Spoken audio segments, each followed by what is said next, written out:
Hi, everyone. Thank you so much for joining the Center for Data Innovation and our esteemed panelists today for our discussion of the Cyber Resilience Act. The Center for Data Innovation is a global think tank with offices in Washington, London, and Brussels. The center focuses on formulating and promoting pragmatic public policy designed to maximize data-driven innovation. We are proudly part of the nonpartisan nonprofit Information Technology and Innovation Foundation. I want to especially thank our panelists who I'll briefly introduce for their public policy work. Each of them has a unique perspective to our debate, and I couldn't be more excited for what they have to say on the topic.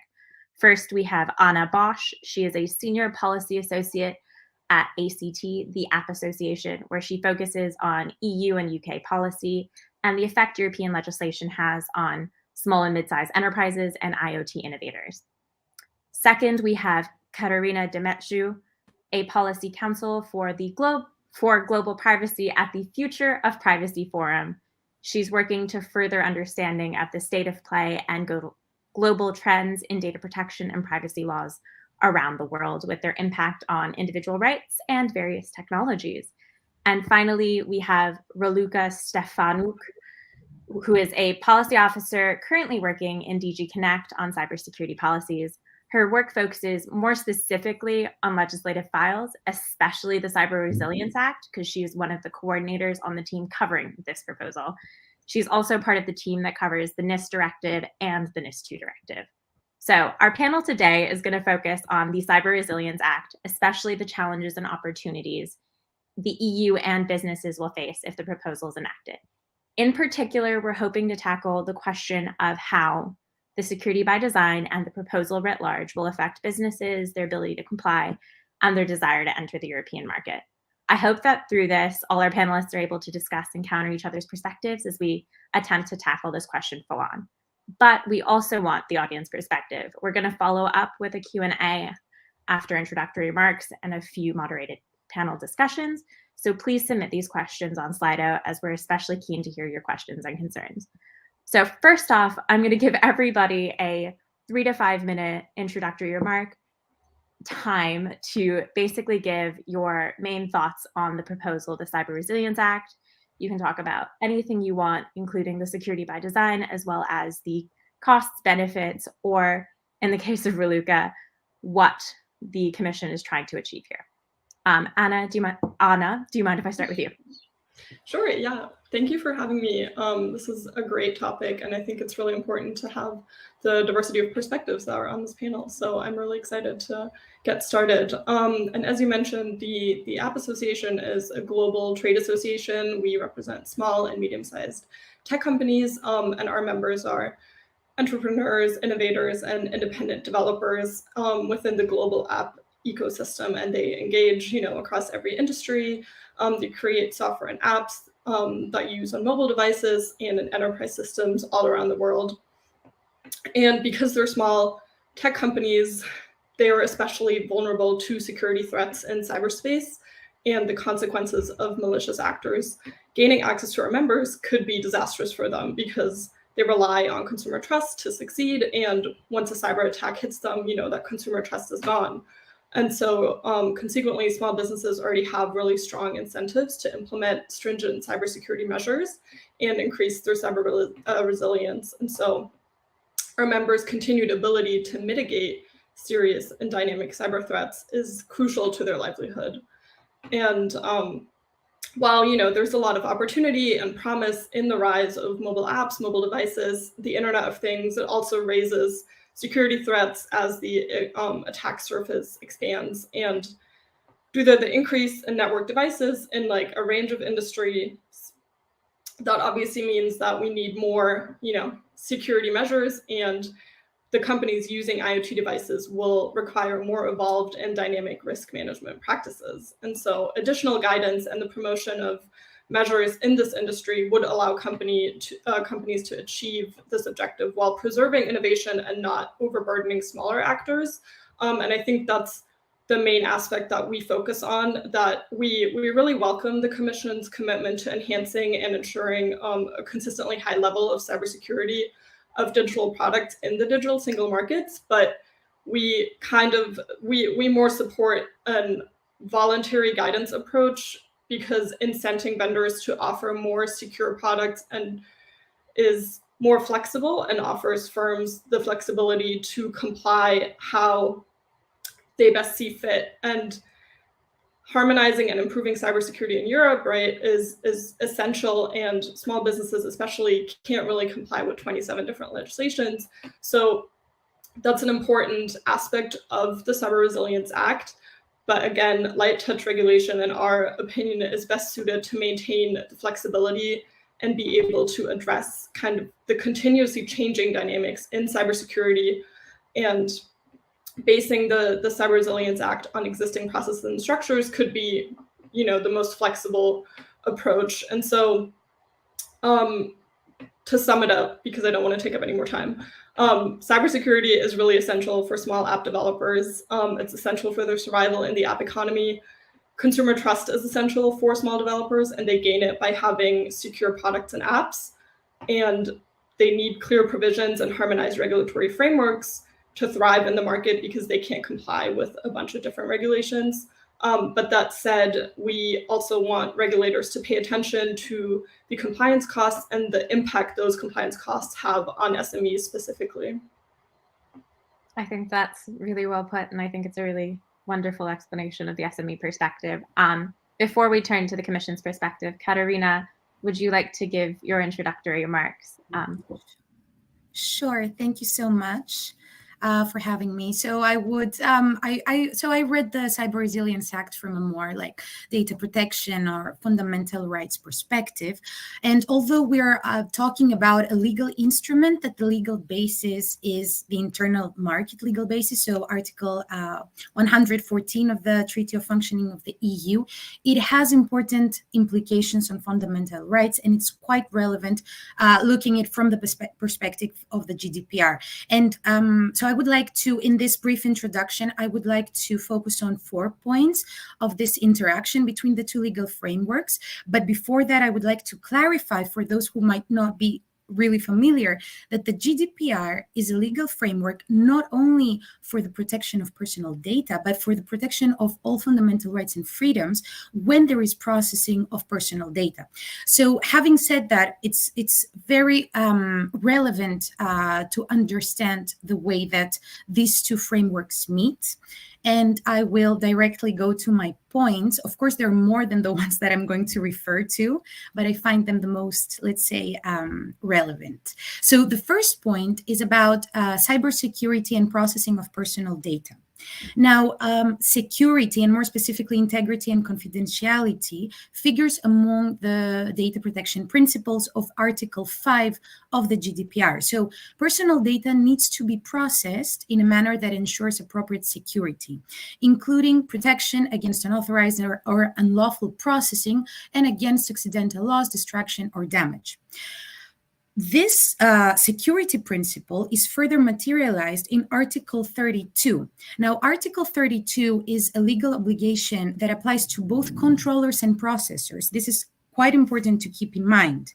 And according to this article, controllers and processors need to implement technical and organizational measures to ensure a level of security appropriate to the risk. And there are some examples such as pseudonymization and encryption of personal data, the ability to ensure ongoing confidentiality, integrity, availability, and resilience of processing systems, etc. So with regard to this first point, security is taken very seriously when talking about fundamental rights protection. The second point is about another very relevant data protection principle, which is the principle of transparency, so information of users. And it comes into play. If we look at the explanatory memorandum of the Cyber Resilience Act, it says one of the problems that this act aims to counter is the insufficient understanding and access to information by users, preventing them from choosing products with adequate cybersecurity properties. The GDPR requires that persons, natural persons, are made aware of risks. And although, and this is quite interesting, we could talk about this during the questions and answers. Although the GDPR is about risks to rights and freedoms, it includes security risks as well. So these are part of the risk territory of the GDPR. The third point is data protection by design and by default in Article 25. So this is a legal obligation that aims to build data protection and privacy into the design of processing operations. In practice, it requires like the use of privacy enhancing technologies such as encryption and pseudonymization, and the GDPR provisions make clear that security and data protection by design and default are essential for compliance with the European data protection law. I'm not sure about like my time, but we can discuss again this obligation a bit more in detail during the questions and answers. And then the last part is the determination of the level of cybersecurity risk. If we read Article 6, paragraph 2 of the Cyber Resilience Act. So the processing of personal data by a product with digital elements can increase the severity of the impact of a cybersecurity incident. Processing of personal data is a criterion to assess the severity of the impact and to qualify a product with digital elements as critical. And I will leave it there for the moment, and I'm happy to discuss further. Thank you. Thank you so much for your remarks and for talking about some of the interactions with GDPR. I know we'll get more into those later. Raluca, could you give, I guess, the Commission's perspective on the Cyber Resilience Act, the rationale behind it, and any comments you think might be helpful in connecting Anna and Katarina's remarks to yours? Thank you very much, and thank you also for giving me the opportunity to present the CRA proposal. And what is also very important for us now on the Commission side to also hear your views and the feedback, like about 2 months since the publication of the proposal in mid-September. I will just briefly refer to of the rationale of the Commission proposal and why horizontal regulation proposal for cybersecurity requirements. And then I think that we're really looking forward to hearing your questions and going into more concrete aspects, the discussion and the proposal as such. As you might be aware, currently in terms of EU legislation that targets cybersecurity, we mainly have 2 pieces of legislation. A directive which has been reviewed now and is very close to being published, the NIS2 directive, that provides for cybersecurity risk management measures and reporting obligation in principle as core obligation for the protection of certain services which are considered key for for the economy and society in Europe. The NIS framework does not provide for cybersecurity of products. It includes, for example, obligations of the sort of security of supply chain, and still a missing piece of this was providing cybersecurity requirements for products. Then we also have another piece of legislation, the Cybersecurity Act, which, other than strengthening the mandate of the EU Cybersecurity Agency, which is ENISA, also provides for voluntary cybersecurity certification schemes as a framework that would be followed when it comes to cybersecurity schemes at European level. The voluntary of which is nevertheless voluntary, as I mentioned before. So up to the CRA proposal, we had no provision at EU level of cybersecurity of products, as we call them now in the proposal, with digital elements. So this is a bit the legislative background on which we are coming. It has to be said also that we had quite a number of consultation on the Commission side with a wide variety of stakeholders, from authorities of member states to industry, and it was quite highly requested in the recent year for the Commission to propose a horizontal intervention on cybersecurity in this sense. It was already mentioned by Anna, and then that there are very good points to make, that cybersecurity attacks come at very high costs. In particular also for small players which are not sufficiently prepared. And these costs can be quite damaging, not only for businesses, but for society as a whole. At the same time, this request to ensure supply chain security, it's quite a heavy task to do when the products in themselves are not designed with security ingrained in the design, development, production process, or from the very beginning, and when one only needs to mitigate at a later stage potential effects of exploited vulnerabilities. Also to say that from the cyber attacks that are well known to everybody by now, and that they were quite notorious, of the sort of WannaCry, Kaseya, or SolarWinds, in all these cases, we are talking about exploited vulnerabilities in particular products, and more specifically software. So this shows really the need, the need for an intervention at regulatory level from the EU side. And the problems that we try to tackle, other than the fact that currently the coverage of the cybersecurity legislation at EU level was not going as far as regulating cybersecurity of products since their design, was also that from empirical evidence, one could notice that the level of security of these products on the market is relatively low. Voluntary approaches have not incentivized sufficiently for the security to be integrated in the design of these products, security by design, security by default, or to address effectively vulnerabilities which are already out there and being exploited, of the sort of providing effective measures for handling vulnerability, security updates, and so on. And at the same time, and my predecessor also mentioned that indeed, as we identify in the impact assessment, there was insufficient understanding and accessibility of information that would allow at the user side to take security as one of the factors in their decisions of how the products would be used, how secure they can be, and also the possibilities that are at the disposal of an end user to ensure a secure use of the product if the product is not developed with security in mind. So this is the background against which the proposal of the Commission was formed. We have conducted quite wide consultations with stakeholders, with industry, with member states authorities, as I mentioned before. And what it is proposed actually is to introduce cybersecurity requirements as a condition for products with digital elements, hardware and software, to access the European market. Those requirements that we include in our proposal are principle-based, objective-oriented, and technology-neutral. They follow also the overall regulation follows a well-established framework, the new legislative framework for product safety on internal market, with which industry is also very familiar.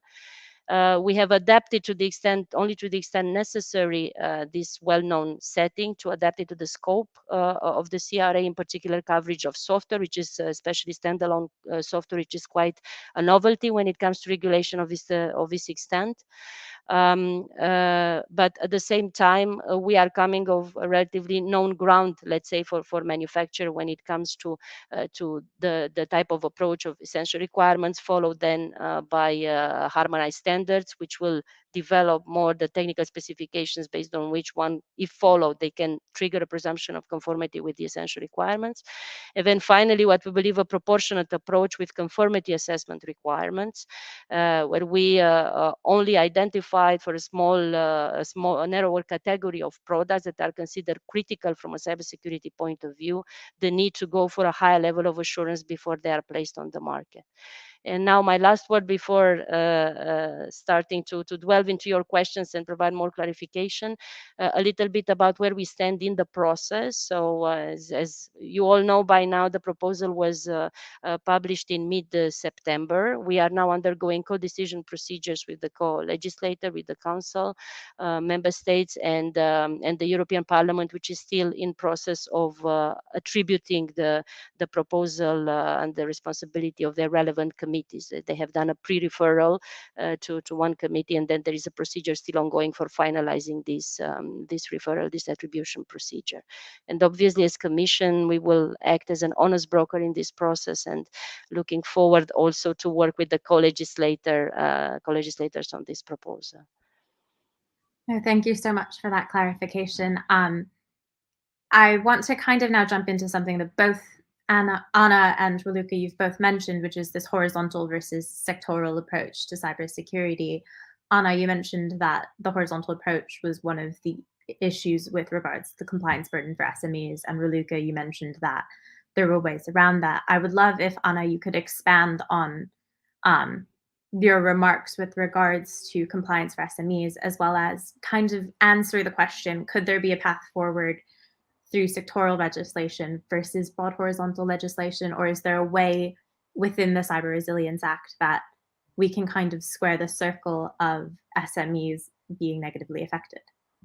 Sure. Yeah, I think the problem itself isn't necessarily a horizontal legislation, because we said, that it's hard for businesses, especially smaller businesses, to comply with various different pieces of legislation.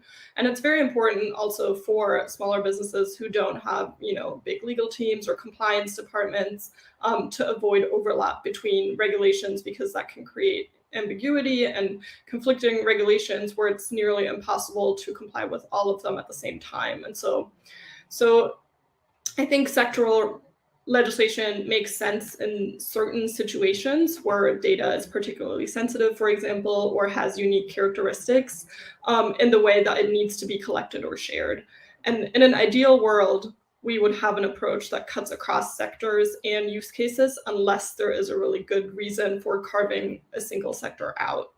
And so the current EU framework, as Raluca mentioned, applies to digital products that it already comprises several pieces of legislation, and that can cause some confusion for businesses that try to comply.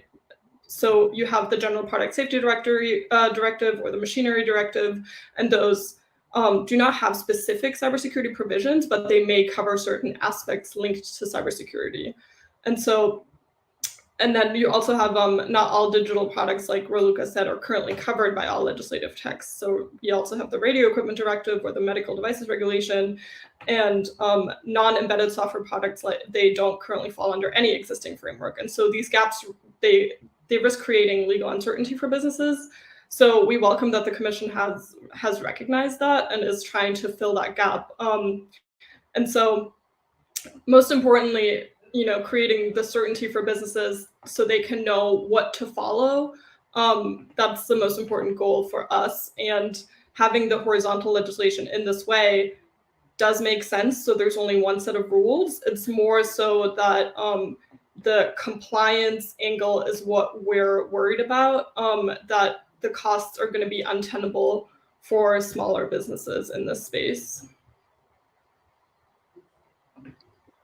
I think that makes sense. Is there a particular section of the costs that's most concerning for you?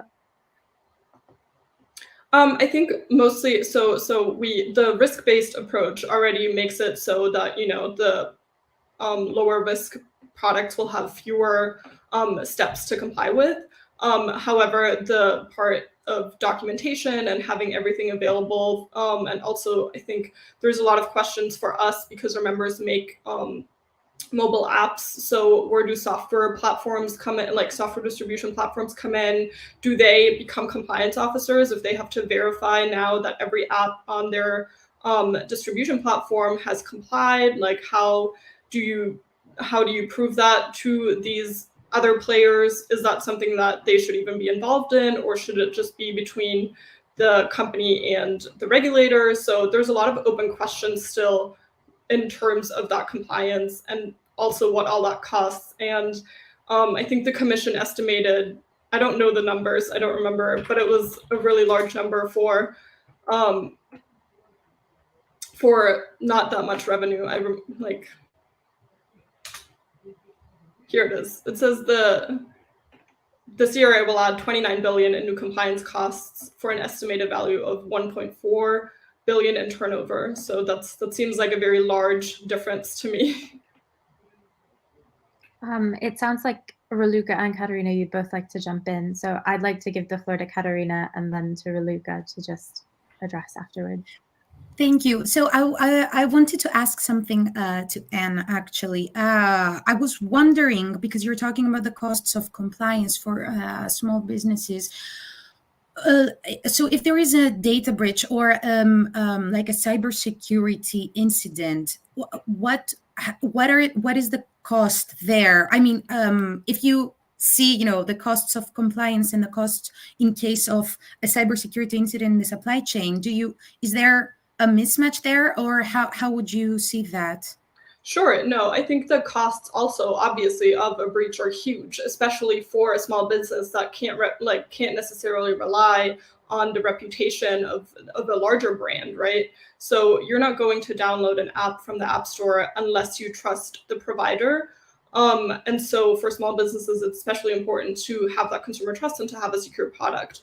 And so they have so my point, maybe I'm not making it clearly enough, but the point is that these small businesses already have like very strong incentives to have strong cybersecurity mechanisms because they want to protect their business, and like a cybersecurity breach could mean the end for their business, right? So they already have the strong incentives to effectively self-regulate, and having voluntary guidance seems to be a more effective way to steer businesses in the direction that they need to go in. And I don't think, like Raluca said, the cybersecurity requirements in the CRA, they're totally reasonable. That's good that's good software development practice. And so the requirements are not like, we don't take any issue with those. It's more the fact that it's mandated, and all the steps and money that comes with having them mandated. Raluca, would you like to comment? I noticed Yes. you were on mute. Thank you very much for raising these points, because all these aspects of proportionality and ensuring that there is not an overburden, especially on the small player with the CRA proposal, were definitely aspects that we had carefully considered also when we prepared the proposal and the impact assessment and such. And I'm glad that Anna actually made already a lot of points that we have also looked into it, that indeed the SMEs were quite supportive of a horizontal regulatory intervention in our consultations. And indeed, these are among, Anna already mentioned, the reasons, the need for legal certainty, the fact that cyber attacks come at a very high cost for them. For example, in a survey that ENISA has run with the SMEs, about 57% of them said that they will go out of business in the event of a cyber attack. And it's true also that SMEs are also one of the least prepared, given the resources, the possibility that they have at their disposal for in-house cybersecurity support. So we have taken all this into account. At the same time, to say that also from the analysis that we have made before the proposal, and also looking globally at the measures that are being taken also by other countries in tackling cybersecurity of products, that a voluntary approach as opposed to mandatory one would definitely, that's how we found, would be less effective in ensuring that these cybersecurity objectives are met. And also, it is an issue of support and legal certainty indeed, because the requirements, as Anna correctly said, that the requirements that we are setting up are in a way the ABC of cybersecurity that the product had to be developed with. They are objective oriented, as I also mentioned before, principle based and technology neutral. There is also another important piece of all this, the harmonized standards that are to be developed after the CRA proposal would be adopted. And this would facilitate indeed the implementation of the CRA. The harmonized standards will not be mandatory, but the compliance with them would facilitate basically, because they will facilitate the implementation, because they would trigger a presumption of compliance with the requirements. And this is what we also believe, and it's quite important work that the Commission is starting already now, that will be extremely significant for the SMEs. Being able to also be compliant with these requirements would also help them competitively, because otherwise, in terms of competitive, currently it could be considered with a voluntary approach that they would be at competitive disadvantage, as opposed to big players which have more capabilities also in-house to ensure cybersecurity. And in terms of reputation, it's much easier for them to show that they are compliant already with international standards and other. So I think that this would definitely eventually help the SMEs, the mandating of cybersecurity requirements. One other important point that I wanted to make, it's indeed point taken on the need to be proportionate with the technical documentation that is required. And we have also done a lot of efforts in the proposal to reach the right balance in terms of proportionality with that. In our proposal, we estimated that roughly, I mean, the vast majority of products which will be under the scope, we estimated roughly 90% would not be required to go to a third-party conformity check. They can be subject only to self-assessment. It will be also the choice of the manufacturer as such if they go to third party, but they won't have to. And for a narrower category of products, which we qualified as critical based on criteria they were also mentioned here, which are of relevance in terms of cybersecurity functionality or intended use, we exhaustively list in our proposal the categories of products which will have to go to a high level of assurance before they are placed on the market. This considering the cybersecurity angle and also the type of risk that they are exposed to and the potential impact that, for example, a cyber attack or not being compliant with certain requirements in terms of vulnerability handling or other would have on another on a wider on a wider level. So we have considered all these proportionality aspects, and we consider that in the proposal, we have reached this balance in terms of proportionality through the type of approach that we propose for the conformity assessment, and that it won't be too burdening also on the small companies. And finally, to mention that in parallel with the proposal as such, we are also considering support for the SMEs through the EU-funded programs that are out there, from Digital Europe to Horizon Europe. We also consider developing, and that is what we're also discussing now in the co-decision process, as many guidelines as possible to facilitate life for companies and prepare properly the implementation of the CRA. I think that makes sense, but I would like to pivot a little just more to the privacy rights perspective. Katerina, you mentioned that there's a multiple number of interactions with the GDPR and with what you research in particular within the Cyber Resilience Act.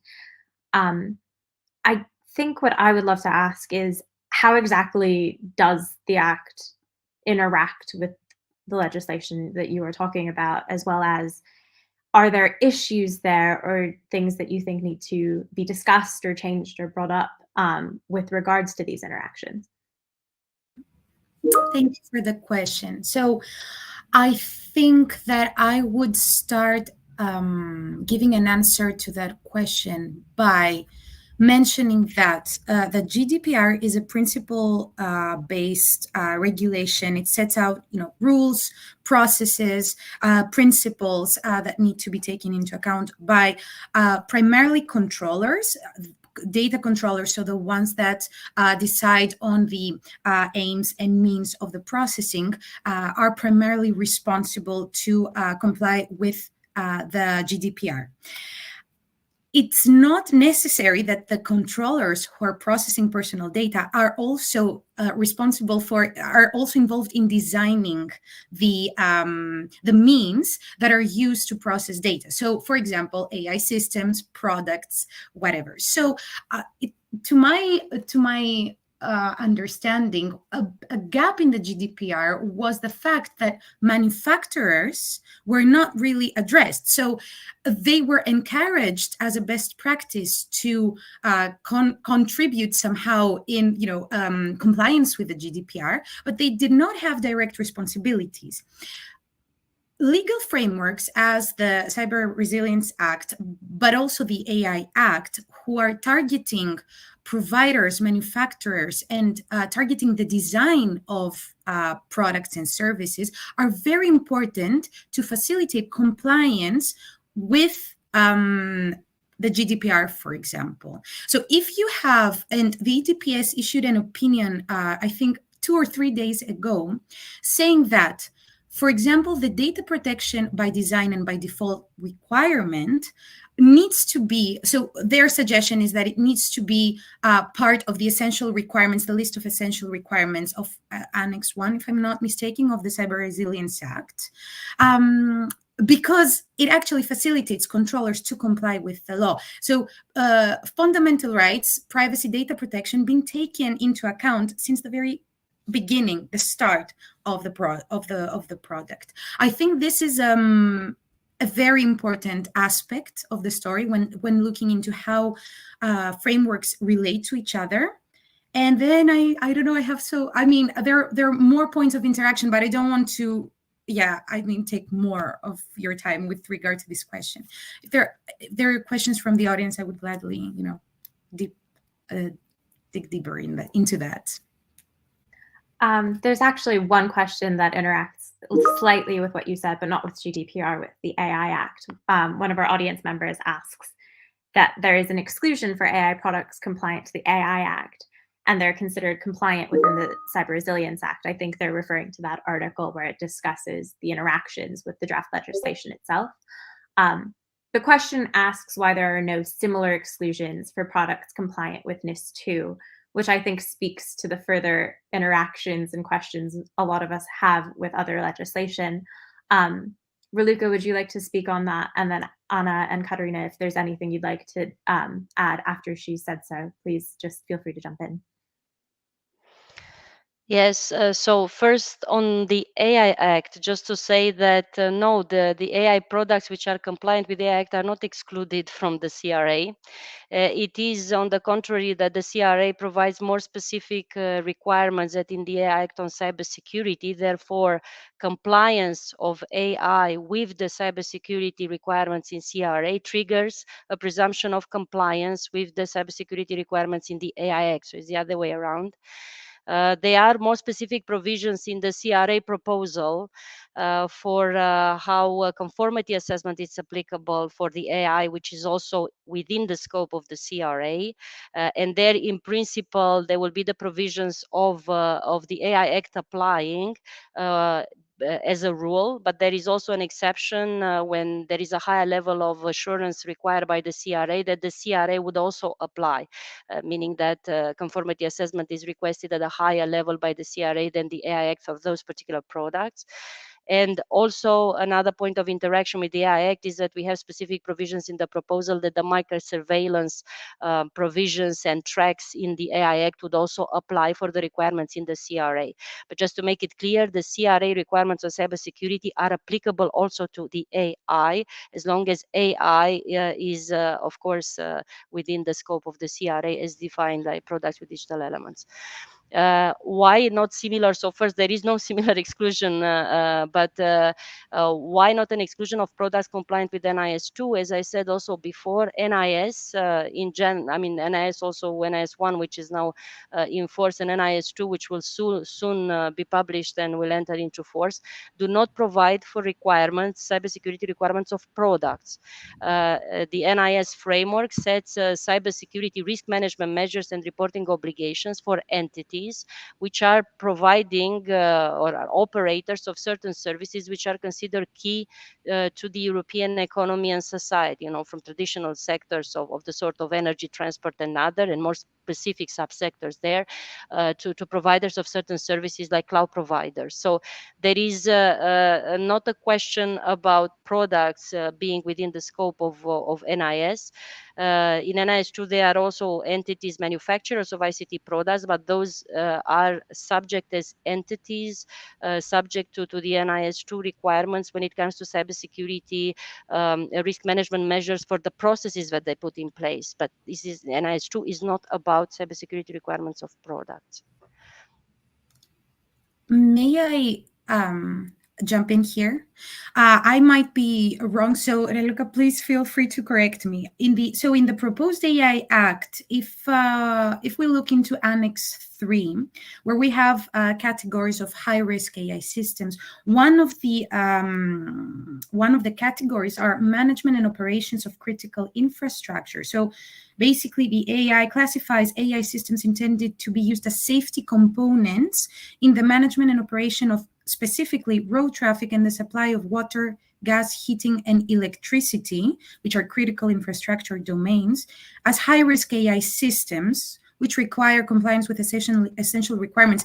This is covered by the NIS2 directive. Am I correct, Raluca? The entities providing those type of services are covered, but they are not talking about the same type of requirements. So NIS2 does not provide requirements for in the NIS framework in general for specific products of the sort hardware or software. Yeah.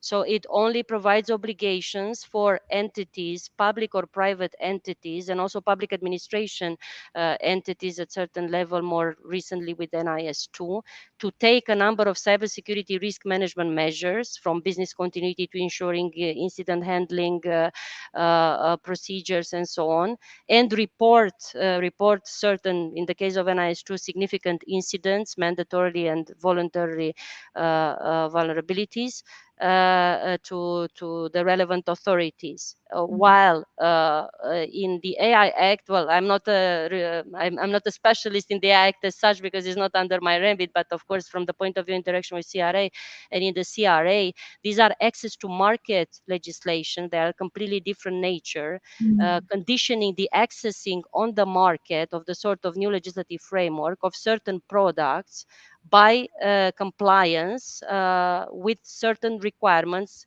regarding the design, development, production, and also in the case of CRA in particular, a specific approach post-placement on the market when it comes to vulnerability handling of the sort of security updates and fixing vulnerabilities and so on. So they have different natures, let's say, as compared, and different legal nature as compared to NIS, and in terms of what is protected and where the obligation is put. Anna, I think you had a comment you'd like to include on the revision of the eco-design regulation, which is slightly deviating, but slightly the same line of questioning.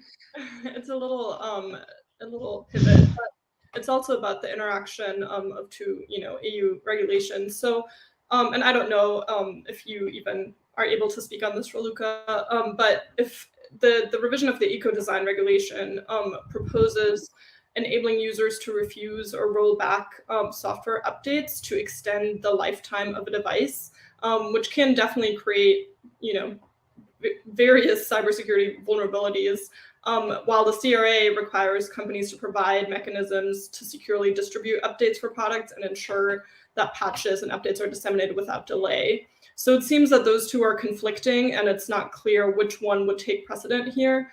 One regulation the Cyber Resilience Act obviously seems to want to increase cybersecurity, whereas that provision of the eco-design regulation would harm cybersecurity on mobile devices. So I think that's an important intersection that is not being discussed at the moment. Yes, so what I can say on my side is that it is being discussed, but Okay. I would the only thing that I'm not responsible eco design, so this is my personal view from a cybersecurity angle, that we are not really talking about the tension between the two, because the objectives that are to be reached are different. But also from a legal point of view, we are not talking about incompatible obligations, because in the eco design, what you mentioned is the possibility for the user to roll back versions, let's say, of for a certain device where they might not be happy with the performance of the device with the following versions. But this is also a choice that it would be made available to the users, or the intention. So it is not something that would contradict the cybersecurity requirements. While, for example, in the CRA, we would require manufacturer to make available security updates. But of course, if it's brought to the choice of the user, while the user being properly informed about the consequences of using a previous version or rolling back to a previous version that, of course, would not have the same security support of a newer version, that would be a question of the choice of the user, while being properly informed about the consequences of their actions. So from my point of view, it's not something that is contradictory, let's say, as a legal obligation. But we do understand the debate and the point, and this is something that is quite being discussed currently also on the Commission side, on the practicalities of that, but not on the legal aspects, incompatibilities. Thank you. I'd like to introduce another audience question, kind of driving our conversation into a different direction. One of our audience members asks that device vulnerability is critical, yet IDOS debates favor of biometrics on devices. Are there conflicts with this with the purpose of the Cyber Resilience Act, and how are these conflicts to be addressed?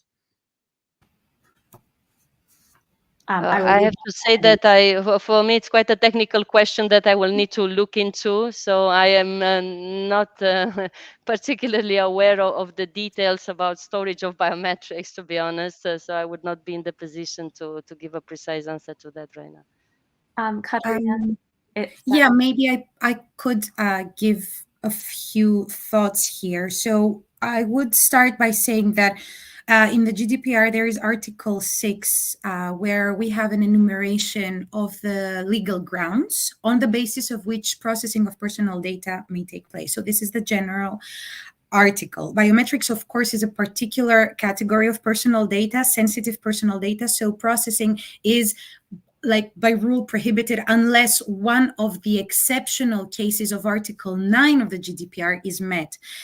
One thing which is also, again, in the interaction between these two frameworks that I would like to focus on is one of the legal bases for processing is the legitimate interests of the data controller. And so it says processing. So personal data processing is possible if this processing is necessary for the purpose of the legitimate interests pursued by the controller, except where these interests are overridden by the interests or fundamental rights of data subjects. Now, if we go to the recitals of the GDPR, we will see it's recital 49 that has a specific mention to security and cybersecurity aspects. So it says the processing of personal data to the extent strictly necessary and proportionate for the purposes of ensuring network and information security is possible. So I, without giving a very specific answer, I'm giving these 2 points as as a way forward to answering the specific, because this is also not my really field. I'd like to scope out a little bit into more of a high view of the conversation. We've got a lot of international viewers on this stream, so I want to make sure that we've established the why this is important for them. Why should businesses and consumers in the, say, US and UK take note of the EU cybersecurity regime? I will first give this to you, Anna, because I think you focus on UK particularly, but you're based in the US, so obviously could give a little bit of context there. Yeah, absolutely. Most of our members are mini multinational businesses. And as Raluca said, if you want to place a product on the European market, then you're going to want to comply with all the European regulations. So it's always something you need to pay attention to, especially in the digital space. Everything is connected. So very easily you could have, customers in one country that maybe you don't even know.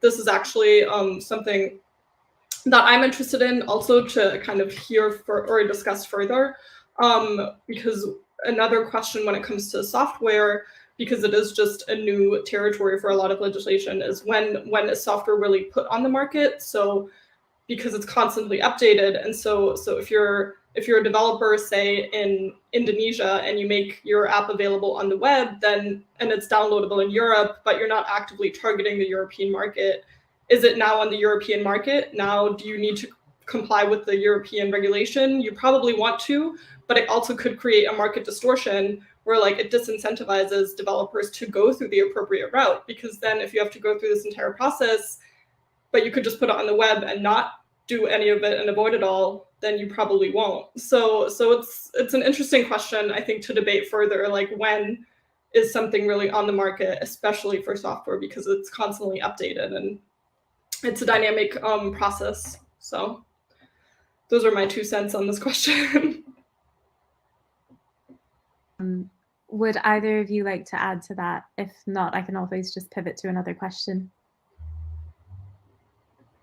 I kind of I want to delve a little bit further into what you just said, Anna, because I think when software is on the market is one of the big questions here, and it's not just about like when it's on the market in regional specifications. It can also be when it's on the market with regards to open source. There's been a lot of conversations about where the lines lie with free and open source software, especially with regards to commercial activity, because the line between developer and say developer and manufacturer in that regard, or software provider and deployer, can be quite complicated.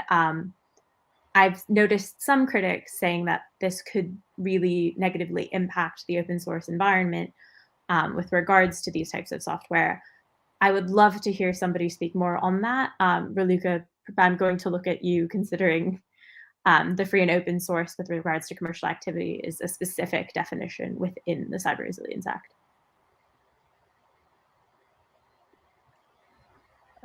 From my side, indeed, this is a very important discussion that we also had in the preparation of the proposal. As you rightly said, in the scope of the proposal, open source software is covered as long as it's part of a commercial activity. This is the approach that is valid for all the products under the scope of CRA and for all this type of product-related legislation that the setting of which we use, as we call the new legislative framework.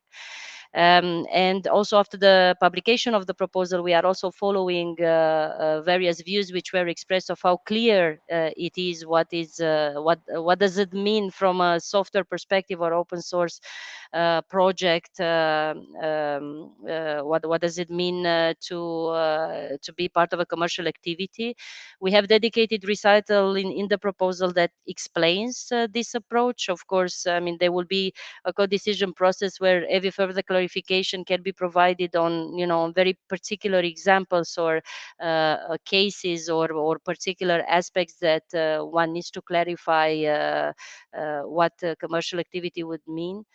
We think at the same time that it is very important also when it comes to open source to stress that security of open source is of very high importance.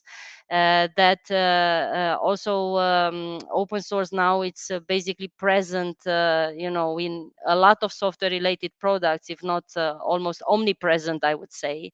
That we see also in some examples like Log4j and others, that it is a very important part of the supply chain. And the CRA does not have a dedicated approach, let's say, different than any other products that it covers when it comes to commercial activity.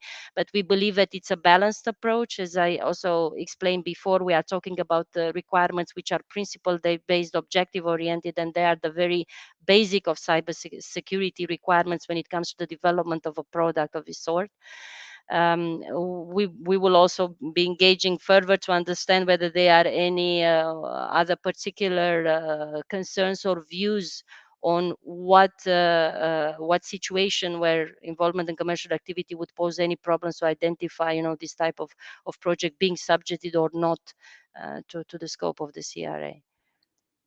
I'd just like to add one audience question that I think expands on what you were just saying, Raluca. How can platforms such as GitHub and Bitbucket, who are distributors in the context of the Cyber Resilience Act, ensure conformity as they make open source software available? I think you've spoken to it a little bit, but I think the audience member would love to hear just a little bit more. Maybe just to clarify that if you're a platform that just hosts projects that are open source, this in itself is not a commercial activity per se. So we are talking about the open source project as such being part of a commercial activity. Yeah. And of course, as it is defined in the CRA, it's true that commercial activity does not being in a commercial activity does not only mean that if it's provided for free, it means that it's not commercial. It can be provided for free, but in exchange of other types of fees, data, or so on. So that in itself can also qualify as commercial. But the mere fact of hosting such a project and making it available out there doesn't mean that it's made available for a commercial activity by definition. So it has to be for a commercial activity. Thank you for that clarification. As we're closing out now, we've got about 5 minutes left in the conversation. I'd love to hear your final thoughts. To do so, I'd also love to just add one final question to kind of guide these thoughts. Is there one thing, I know this might not apply to you, Raluca, but I think it might a little, in the sense I'll put you last. If there's one thing you wanted to change about the proposal outside of what we've discussed here, is there a section you'd like to strengthen in purpose or amend? Or if you wouldn't like to change anything, is there a section of the proposal you think policymakers should really take note of internationally because of its potential positive impact? I'll go to Anna and Katarina first, and then to you, Raluca, because I think you can kind of just debate their ends for the close. Yeah, sure. I actually was really encouraged by what Raluca said earlier, because I think one thing that I would change would be allocating funding to make information sharing more user-friendly and supporting SMEs and how they can comply with this regulation. Another thing that I think was notable in, I think this was the impact assessment that the Commission conducted earlier this year, there was talk about kind of that end users have a hard time informing themselves to assess the security of products. So I also would want to highlight that end user information and end user education is really important, and that most cybersecurity attacks can often be prevented by end user education. So telling people that they need to update software, for example, or how to keep their devices secure can actually prevent a lot of attacks. So those, I think, are the main two things that I would highlight as SME support, but also considering end user education and making consumers aware of what they can do to protect their own devices. Katarina? Sure. Of course, my thoughts on that are not as specific as Anna's, but from my perspective, what I could say is, first of all, I would encourage, because we are in this era where we have a lot of initiatives, legal initiatives coming from the Commission. I think that one of the most challenging things is to identify what are the gaps, what are the roles, and what are the exact responsibilities of all the actors in the supply chain. So instead of thinking in silos, we should understand it as a supply chain with roles and responsibilities.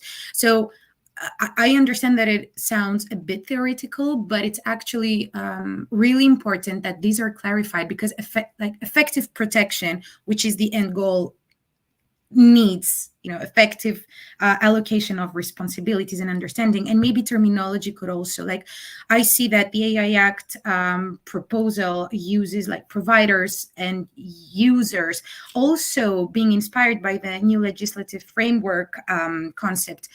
The CRA uses manufacturers as a term. I'm not sure if this is on purpose. I'm just saying that it would be nice to have a consistency in that way. Thank you.